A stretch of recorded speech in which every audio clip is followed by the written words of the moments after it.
These two can't be destroyed by battle as long as my life points are higher than his. And Divine Peryton is a monster negate. The monster activation negate, and also generated boss stage will give me a Har, which will flood my field, and also give me another negate, plus an interruption too.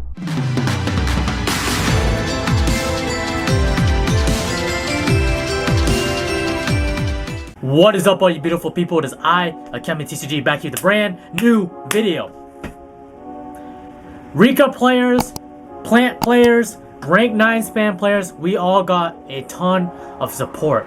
We got 2 brand new cards. One is Peryton, which is pretty much like a Macabre, but I'm not gonna lie, it is worse because you can only use it during your opponent's turn and it doesn't banish their cards. And also, we got a level 6 Ingunar Archer that when special summoned from the effect of a plant monster, you can special summon a level 6 or higher plant from the graveyard, but this monster cannot attack. The best part about this is the level 6 monster that's in the graveyard that is special summoned, their effects aren't negated. So if you didn't use Mardell yet, you can use Mardell. If you didn't use Snowdrop yet, you can use Snowdrop's second effect to copy a level. So it's gonna be really spicy. I just want to showcase with you guys a couple of the duels, a couple of the matches that I really enjoyed playing with these 2 new cards. This is going to change plants a lot, and fingers crossed that we get more support in Blazing Vortex for plants. One more quick announcement before I start. I am uploading my first Patreon video tomorrow. Pretty much the same kind of video where I break down some matches and analyze it. So if you guys want to see that, either join on the YouTube membership or check it out on the Patreon. Links are down in the description. Anyways, let's get to it.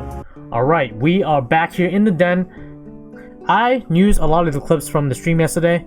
So if you actually want to watch the full stream, I believe it's about 2 hours long. You can feel free to watch that, but if not, you can watch this. I can just show you some highlights from the stream that happened yesterday and just give you guys some feedback and pretty much how I feel about these particular new cards. Let's watch a couple of these. So let's start off with game 1 versus Sid. This is another fellow Rikka player that, for whatever reason, when he goes on stream, he kicks my ass 100% of the time. It's usually not close. And his hand, he started pretty good. 2 interruptions turn 1, including a Dragoon and Red Eye. So that's 3 interruptions, and he can just pitch Carrot Weight off of Dragoon. And I'm like, okay, if I Dark Ruler him, hopefully I can just play through whatever his back row is going to be. I normal summon Petal, activates effect, and he plays Impermanence. I'm like, okay, I do have a backup, so I'm just going to summon Snowdrop with Angelica. And the reason why I do this is just in case I go for Aromatherapy Jasmine, the Link, then I can recur if I have more life points than my opponent, in which I usually do. Because they summon Dragoon or Red Eyes off of Verte, they're going to have 2,000 less life points than me. So I use Snowdrop to copy itself to make everything an 8. But since I believe it has to be on the field to resolve because I'm targeting itself, and since its target has lost because it's not on the field anymore, I can't make anything an 8. If this was an 8, this would have been cookie cutter. I would have just reborn the Snowdrop and then distributed his Dragoon of Red Eyes, and his fate would have been sealed because no matter what he normal summoned the next turn, I would have distributed off of Teardrop, and he can't really do much because this isn't on summon effect, that's a once return, and this isn't on summon either, and this doesn't do anything in the hand. So therefore, it doesn't matter what he draws here, he has everything. So he's gonna use Petal, get himself the Snowdrop, and Carrot Weight. His Carrot Weight recurs from the graveyard. I'm actually wondering why he goes for Strene here. I just think he wants to go for the longevity play. I mean, he could have went for Teardrop, and that might have been the better option in my opinion. So he can at least tribute my card, get Carrot Weight to the graveyard, and then next turn he can do something.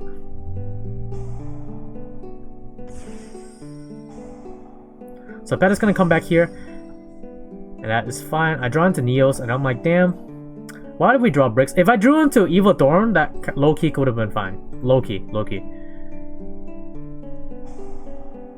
So I reborn, Snowdrop target, go into Teardrop, and then obviously I'm not going to use the effect because it's just going to Dragoon negate, so I'm going to at least run over Strene first.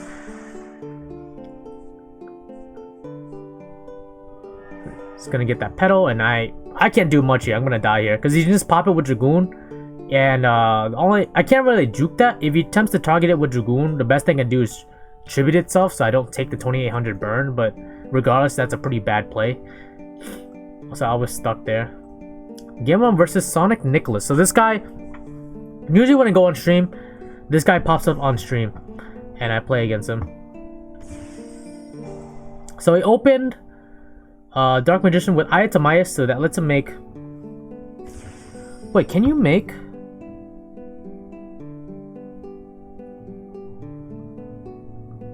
Wait, you can make Dragoon... Red Eyes Dark Dragoon with that, right? Please let me know if I'm wrong. I'm pretty sure you can, because it has to just list Dark Magician, but the other card is just generic. Was wondering. Interesting. Okay. So activate Rikka Glamour, he activates Eternal Soul. So here's the situation here, if y'all unaware. So Dark Magician the Dragon Knight protects his back row from being targeted and also from destruction. So that is like kind of like a soft lock, and this is also treated as Dark Magician too, so it's gonna be a little bit tricky to get over this. And also it's a dark dragon. I realized if he has secrets, he can make Dragoon here, because this is a spellcaster, this is a dragon, a dark dragon, so you're good with that. And with my, I can't target his back row. So Eternal Soul, the easiest way to beat Dark Magicians is if they have an Eternal Soul face up, just get rid of it. Here's how I get rid of it without targeting it and without destroying it. So I summon Petal, and use its effect to send Erica to the graveyard. I'm doing that this time because I already have Lone Fire. So I'm going to special summon these two back. Erica is going to activate in the graveyard. Erica is going to summon herself back along with Permula. Now I'm going to use Lone Fire to get Evil Thorn, and now I'm just gassing. I'm just going off. So here it's going to be tricky because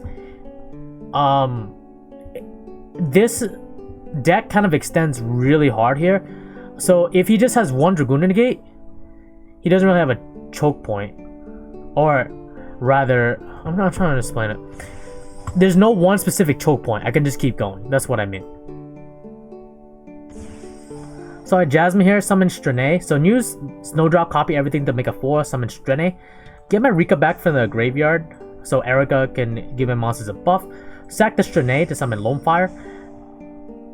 And then summon Aurea, the Sylvan High Orbiter. So Aurea is going to be my answer. It's going to summon Mardell. Mardell is going to let me add the Angelica, and I can keep going off from there. Aurea is going to then, again, pitch the Erica, because, you know, it does stuff in the graveyard. And I can look at the top 3 cards in my deck, send them to the graveyard, and then send up to 3 cards in the field, non-targeting, back to their owner's hand. So since I sent Eternal Soul back to the hand, it's going to nuke his field. And I purposely pitched Rose Girl and Hellbore, because Hellbore has recursion from the graveyard too, so I'm pretty much set for like 27 days. So Permula is going to get Tranquility, and that is... I think that's OTK. No, wait, that's close, that's close. Oh, my math is wrong. That was a crazy combo. Alright, game 2 versus Sid. So here's the story here. So, with my current build of Rikkas, I'm not going to showcase it yet because I want to build a good build before I showcase it to you guys. I don't think it's fair to you if I give you guys a mediocre build of this deck. So, my initial build is for going second, and I decided in 6 cards for going first. 3 Solemn Judgments, 3 Appointers, because I feel like those are probably the strongest cards going first you can draw into, and I drew into literally 3 Solemn Judgments and 1 Appointer, which is, it's good, but I don't have a play. If this was literally a Petal, oh my god, the play is for days. So I pointed him, I look at his hand, I'm like, damn dude, your hand is nuts. You have Red Eyes Fusion to summon Dragoon, but obviously I'm going to Judgment that. So you have Metaverse to get Lair of Darkness, what's it called? What's the other card? Mystic Mind, etc. Sangen's a 1-card combo into Dragoon, into Verte. Eva Thorn is a 1-card combo. Petal in conjunction with another plant is a combo too. So his hand was absolutely amazing. I didn't know what to do here, so I just got rid of his Petal. So you normal summon Eva Thorn. I'm just gonna Solemn Judgment that because I know when he summons 2 more, I'm not gonna have a good time. What I should have done was just waited until he summoned 2 more linked off of it, and then I could have potentially judgment that, but I don't know. I think I panicked here because I saw the Evil Thorn. Or maybe because I had so many Solemn Judgments, I just felt safe. So Mudan is going to grab Rikka Glamour, and Glamour, I have to get Petal to set up. Because there's no way I'm going to win this duel without a setup.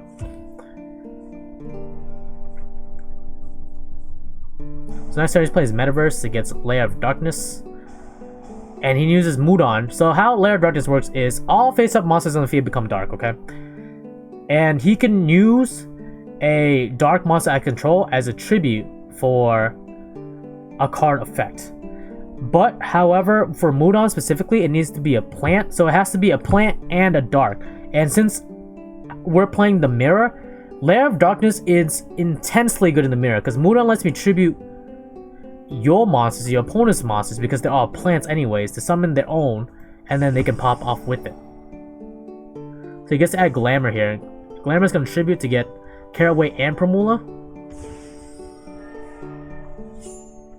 So on resolution, because something was tributed, it doesn't have to be in the hand, it just has to be in the hand on the resolution of it being tributed.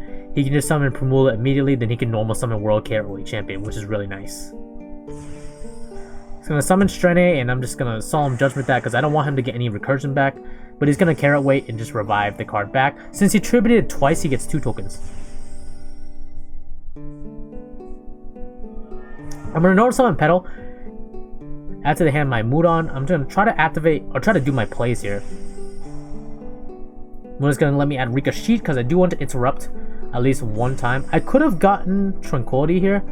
I'm not quite sure what the play would have been.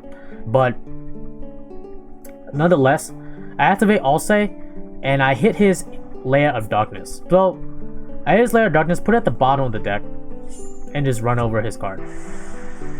So Carrot Weight lets him recycle itself. I wasn't quite sure what build of Rikkas he was using, to be quite frank, so I definitely made... There's already 2 major misplays there. So Red Eyes Fusion, obviously I'm going to Judgment that.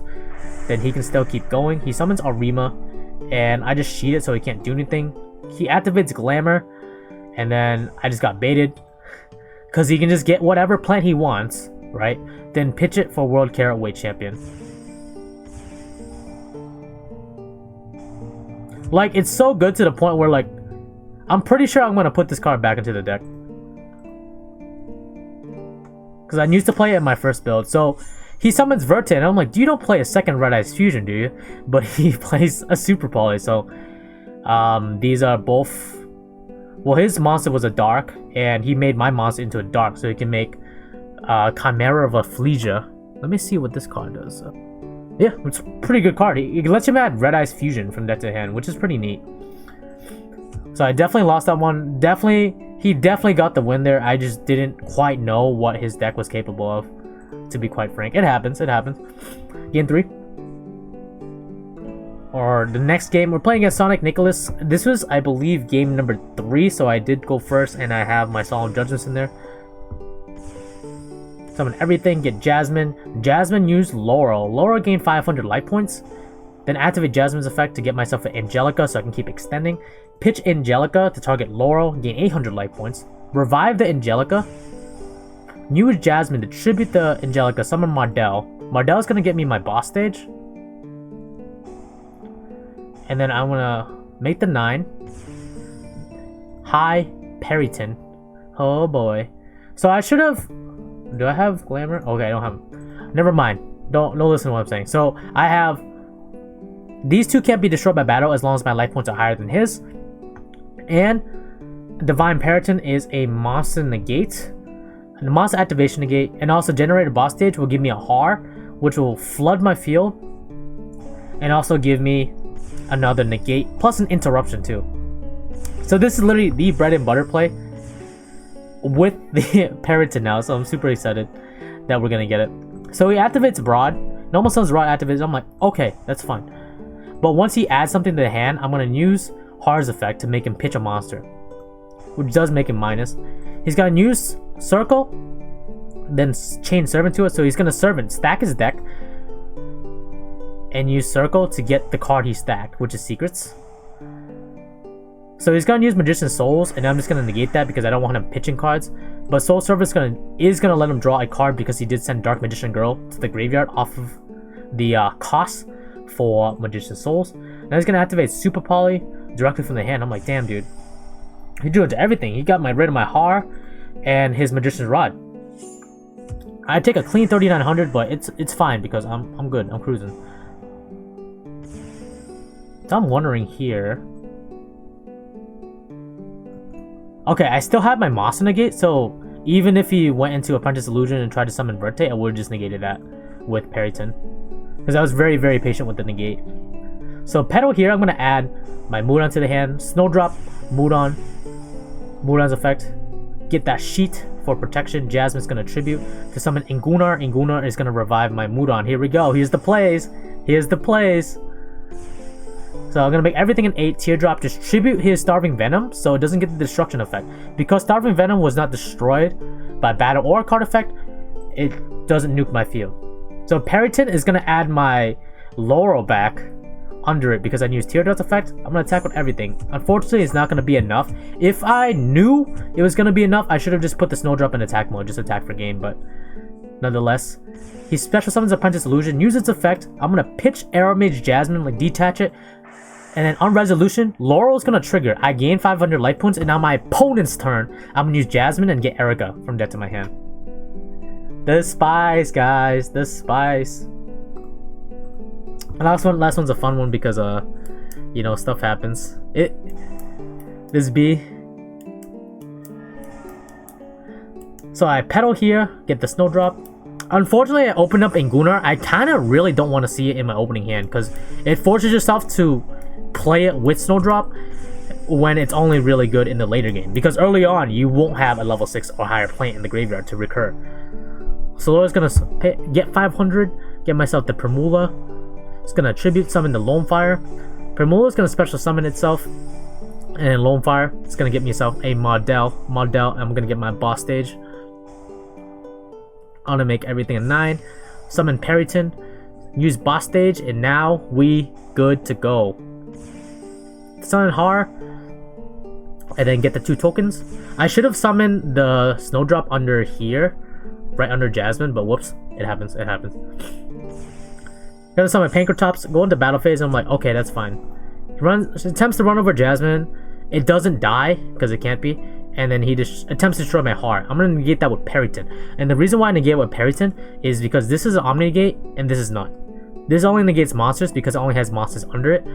So I want to save this until I absolutely need to use it. So now activate Diagram. I like Diagram's fine.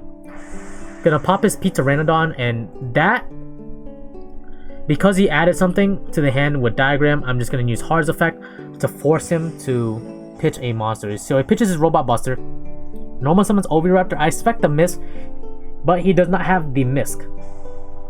Double Evil Pill, and I'm gonna simply negate that with Har. That's the one you want to negate, because now all he has in the field or in his hand is True King Lithosagem, and that better be another Earth, or else he can't do jack. Anyways, that is really it. How I feel about those final 2 cards. The Peryton is going to come in much more clutch because obviously tributing a monster is not nearly as good as negating the activation. It just really depends on the situation. I mean, you could argue that Teardrop has more application in terms of, oh, this deck contributes stuff. You can tribute your own cards, you can tribute your opponent's cards, you can even tribute your own Strene. But when it comes to Peryton, it's more like, I'm just gonna negate your stuff, and you can't do anything about it. And also for Ingunar, I would only play this at 1. I never want to open it in my hand. I always want to see it later on in the game, especially if you top deck a Lone Fire. So as of now, I would advise not doing the Lone Fire, the triple Lone Fire to thin out the deck, because now you actually have a free extender where later on in the game, you normal summon Lone Fire if you top deck it or something. Then you can go into Ingunar, special summon Snowdrop, make everything an 8 or a 6, and go into Kanzashi or go into Teardrop, I'll say, etc. Completely up to you how you want to do that. Anyways, hope you all enjoyed. I'm AkemiTCG. If you like it, make sure to like, comment, subscribe. I'll see you guys next time. Alright, bye guys. The world ends now.